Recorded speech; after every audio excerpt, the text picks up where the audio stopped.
For me, I'm beyond excited. I'm humbled, but most importantly, I'm grateful for this opportunity from President John Brodman, from Director of Athletics Jermaine Truax, and Deputy Athletic Director Tim Pavlechko. This is truly just a humbling situation for me. Bucknell, I've spent 8 years of my life in Lewisburg, both as a player, as John mentioned, and as a coach. And I've learned quite a bit about myself. It was in 2 different stages of my life. And I've looked at Bucknell basketball from 2 different lenses. One as a competitor in the uniform, and another as a teacher and a mentor, relationship builder and connector of the community. And both have been amazing to be a part of this entire program, community, and university. It's a special place. I think anybody that's ever been around me recognized quickly, if we start talking about Bucknell basketball, the pride I have for the success that we've had, my teammates and I, the coaches that I worked with when I was a player, as well as my time here as a coach. The community, the alumni, the students, their energy in Soika Pavilion is something that really resonates with me when I think about Bucknell basketball. And it gives me great excitement to attempt to recreate the energy that I know and I'm so proud of. The program was built on great players, great coaches, managers, trainers, strength coaches, administrators, as I talked about, the fans and the community. And I recognize that. And it's incredibly important to me that we make sure that our players and our program, they know that there's great pride in wearing the jersey. And they'll carry themselves accordingly. I look forward to reintroducing them or introducing them, if they've never met, some of the great players. Mike Muscala, Al Leslie when he comes around, Charles Lee, Chris McNaughton. We'll try to get Chris McNaughton back from Germany to visit. J.R. Holden. I mean, there's incredible history in the jersey, incredible history that we have that will be my job to make sure that our current players recognize why they're here. On a more personal note, I'm very grateful to my wife, my family, my kids who are here. My wife, Bree, is my partner, and I'm very thankful for the fact that she puts up with me. I often said until today that I was an assistant coach at home and I was an assistant coach at work. So I have a little time here while I'm at work to maybe make a few decisions. My family's here, and I couldn't be more grateful for their support. And I'm a proud member of a group of coaches that have mentored me to get me to this point. Billy Lang, Speedy Morris, Jim O'Brien, Pat Flannery, Nathan Davis, all of which played a huge role in the way that I carry myself, in the way that I conduct business as a coach, in the way that I communicate and build relationships, in the way I value loyalty and energy. So they've all made a huge impact on me. I'm very proud of the coaching tree that I'm a part of, and I'm really excited to get to work. I've gotten to meet the entire group individually. We have some energetic and excited kids, and I'm ready to get to work. All right, with that, take questions. Kurt? Yeah, Jermaine, and you said that you were happy with the quality of applicants you got. What made Coach Griffin stand out from the rest of them? Yeah, the risk of sounding a little cliche here, he has the it factor, and it's sometimes harder to find those things, but he's extremely bright. He's from a coaching family, and he's been around it his entire life. And when I think about the modern day athlete and how we need to respond to him, he gets that. He knows how to reach young people where they are and pull the most out of them, while at the same time challenging them, loving them, wrapping his arms around them. He gets that. We were just talking about this in the process, but also out in the hallway. He has a forward-thinking mindset, and so I talk a lot about modernization. In the history here, as we know, is really, really strong, but we're both convinced that the pathway to return back to championship-level contention is going to be very, very different with the evolution of college athletics. And, of course, I saw him up close and personal here to see his competitive spirit, his work ethic, and so really, really excited. But, again, I don't know if I did a good job of defining the it factor, but he definitely has it, so we're excited. Bill? John, I mean, your background, it's inevitable you're going to be a head coach. Did you feel like this was going to be the first game? Well, thank you. I mean, when you're in the coaching profession, and I've been around it, fortunately, my entire life, it's opportunities are rare. They don't come about often, and there's so many quality coaches that ultimately never get the opportunity to lead a program. So you always hope and you always prepare to make sure if the call comes, you're ready to go. I've been fortunate to, again, be in a position where, you know, my father was a head coach, so he's always trained my younger brother and I to look at every decision through the lens of a head coach. It's gotten me to this point. Feel like I'm prepared, but when you get your first head coaching opportunity, usually there's a situation, or it's either you're in a program and somebody moves forward to a better program because you're doing well, or it's the opposite. This is a blessing. This is a dream opportunity, and I love Nathan Davis. He recruited me, and he means quite a bit to me and my family. But as Jermaine just spoke about, he's a forward thinker. He's a leader in today's athletic world, on top of the fact that Bucknell is the best job in the Patriot League. And I'm unapologetic about believing that. And it couldn't be a better fit for the right time. And, yeah, I mean, it's a blessing. You're very rarely going to take over a job that is regarded as the best. Hey, Paul? John, you played on a very good team back in 2005 and 6. I went back and I saw most of those games at home, some of the away games that year. I saw you play. You played with some pretty good guys that year. I had to refamiliarize myself with who you played with.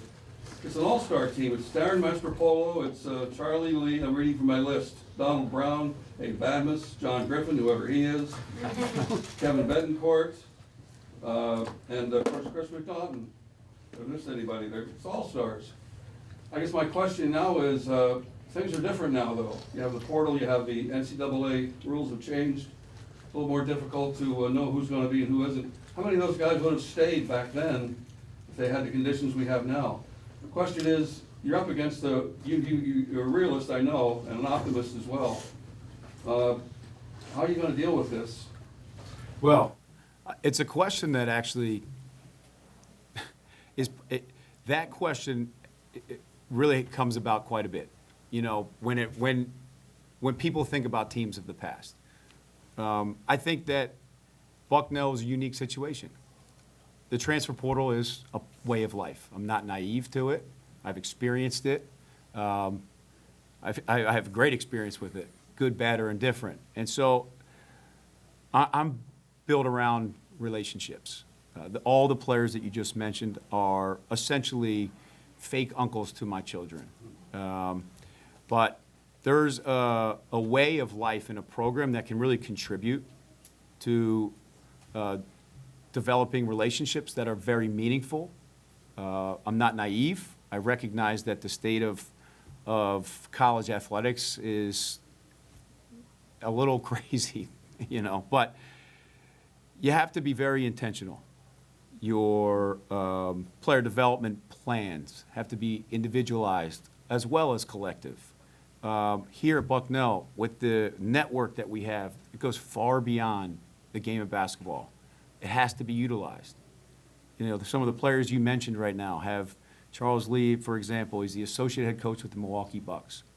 And that's a huge advantage to us that we will utilize because he has an experience and a resume that hopefully one of our players will want to follow. And that's how we're going to have to combat this whole idea of NIL and transfer portal. I think the Patriot League still is unique. If you commit to the Patriot League, you're valuing your degree over this idea of playing basketball for your entire life. And that will remain true. As long as this NIL is around, you're still going to have to get a job. And the mission of this university, under the leadership that we currently have, you know, everything here on campus is built towards giving our student athletes and overall students the best opportunities once they graduate. So I know that that's our strength, and I will be highlighting that pretty regularly. Ron in the back? What's just your first steps to get to work and, get in a positive direction in terms of building this program back where it needs to be? Well, the first steps for me is getting to know the players individually, non-basketball related, just to get a feel for their experience, start the relationship building process. The transfer portal is the hot topic. So I have to allow them to feel me out before I necessarily feel out who they are. I would like them to get comfortable with me, with my approach, and then from there you get on the court. And so that's another chance for you to really connect with individuals is get on the court. So we've had the combination of getting to know them individually. We've gone on the floor for 2 days. There's been a great competitive energy, and that type of sweat equity goes a long way, being that I've only been around for a short time. So I have to make sure that the touch points are regular with these guys. They don't go a day without communication with me, and that's how I'll go forward. They're the most important pieces to the puzzle right now. Before we can talk about this whole idea of culture and commitment and competitiveness, they have to trust me before we can take a step forward. And that's what I'm really focusing heavily on. Kurt? So it sounds like you're kind of recruiting the players who are already on campus. Can you talk about balancing that with recruiting new players and building a staff? I don't know what the situation is with your staff. Yeah. I mean, it all kind of comes at you in a multitude of ways. Like I said, I'm really heavily focused right now on the players. I've made a couple staffing phone calls to the people that I feel like would be valuable on this campus and the community and impactful to these student athletes that we currently have. But there are a lot of players right now. We have 2 players that are already committed. We have 1 open scholarship, and I'll kind of repeating myself. It's really it is 100%. It's all about them, and so all my energy is focused on creating a short-term environment that they're comfortable with, and that they can see a competitive future with. And once we get that stabilized, I can really branch out a little bit more, spend energy in different areas, and that's really what I've been working on. Ron? What can the fans expect to see in your first season in terms of type of offense and type of environment that you want to build in that first season? Well, right now I'm kind of figuring that out. Like, I'd love to give you an answer based on the players that I envision when I take any job. But I got to get a feel for what the strengths in the locker room individually are before I can make a decision on how we'll play. I can tell you that you're going to see a spacing model that will be a little different, where we'll take advantage of the fact that we have players that can dribble, pass, and shoot. Currently on the roster, although 1 is in the portal, we have 2 interior players that are really skilled around the basket. I know that's not a little bit of an archaic thought, but we're going to utilize them to their strengths, and that will be an important piece to the puzzle for us. Defensively, we're going to be disruptive. I believe in making your opponent feel uncomfortable, and we had that success when I was a player here, both in league and in the NCAA tournament, and we'll have something similar in place where opponents feel like they're going to have to play their best basketball offensively to win. And I'll be in a defensive stance a lot. Bill? Could You hit on a couple times, both of you said it's the best job in the Patriot League. You come into the best job in the league with a whole bunch of turnover. Everybody's naming coaches in the last couple of days of this league. And, you know, Bucknell finished at the bottom of the standings, but it doesn't feel like it's that far to close the gap. I mean, do you look at it that way as well? I do. I certainly do. You know, there's softwares, technology in place that we as coaches use to scout opponents. In this case, I did a deep dive of the individual capabilities of our roster. And there are talented young men in the locker room right now. We just have to bring a little bit more competitive fight out of them for 40 minutes. And they're very willing, I can tell you. I'm very appreciative of the fact that they've been open-minded to hearing my thoughts. And, you know, I think it's carried over to 2 good days. Right now, my main message to them is this is going to be a process because today's athlete wants instant gratification. But as it relates to winning, especially winning championships and getting to the NCAA tournament, and you can look at the Final Four as a great example, these are programs that are built from the bottom up. Everyone's aligned, coaching staff, managers, trainers, strength coach, administrators, everyone's pushing the same direction. And, but most importantly, you can see a connective, competitive energy. And I think if we can build it piece by piece, day by day, then ultimately that competitive energy will be who they are and how they carry themselves. Time for 1 or 2 more, if there's any. Was there a, Go ahead, Ron, and then we'll take Bill. was there a point you realized that you were ready to be a head coach just in your own just evaluation of yourself? Yeah, I mean, if you asked that to 10 people that were friends with me, they would probably tell you that I acted like the head coach from day one of my coaching career, as you can all imagine. You know what? I've had different experiences. Each experience, each university, each administration that I've been a part of has really taught me quite a bit. It's opened my eyes. I'm very observant. Bucknell has taught me to be a lifelong learner. I've taken that with me. And I really enjoy evolving as a person, as a father, as a husband, and as a basketball coach. So I've never lacked confidence in myself. Many of you may attest to that. My teammates would tell me to settle down, and I've pushed back many times in my life. But I've always tried to prepare myself in each stop along the journey. The most recent being at St. Joe's. I'm very grateful. Billy Lang gave me great responsibility.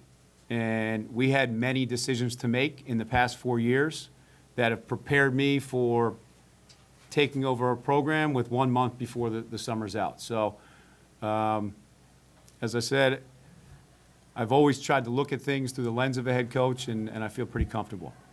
If I may, we thought you acted like a head coach when you were here under Nathan Davis, so I don't think all you have to do is continue on. Bill, go ahead. Jermaine, in the social media world we live in today, there are names flying around all the time about who's going to be the next coach. There were a lot of names people were talking about for a while, and that guy wasn't one of them. How did you go about this process and keep him under the radar for everybody? Well, I don't go on social media as much as I talk about modernization. I thought you were going to compliment me on how well we did keeping this quiet. I know enough people around here, the day it happened, I said, did you know this? And they said no, and these are people that I respect on this campus. And they had no idea until the day of. Yeah, so we don't control that externally, right? I mean, there's a lot of factors that go into this where people are pushing their candidates. You have agents, you have a lot of people involved, and so what they put out there, we don't control and we're not mindful of, right? And so for us, it's really about digging deep and finding the best candidate for this position at this time, right? And I've been asked several times, does him being an alum play a role in this? I may share the very first thing I said to him. Want me to? I'll share it to him. Absolutely. My first question to him was, or statement to him was, you're a tremendous player for us. You're an alum, and people love you. None of those will be reasons you get this job, right? He's here because he's earned it, because all the things I said earlier, bright mind, excellent coach, potential to be a great head coach is through the roof. I don't pay attention to the outside noise as much as me focusing and locked in for the right leader at the right time, and we got him.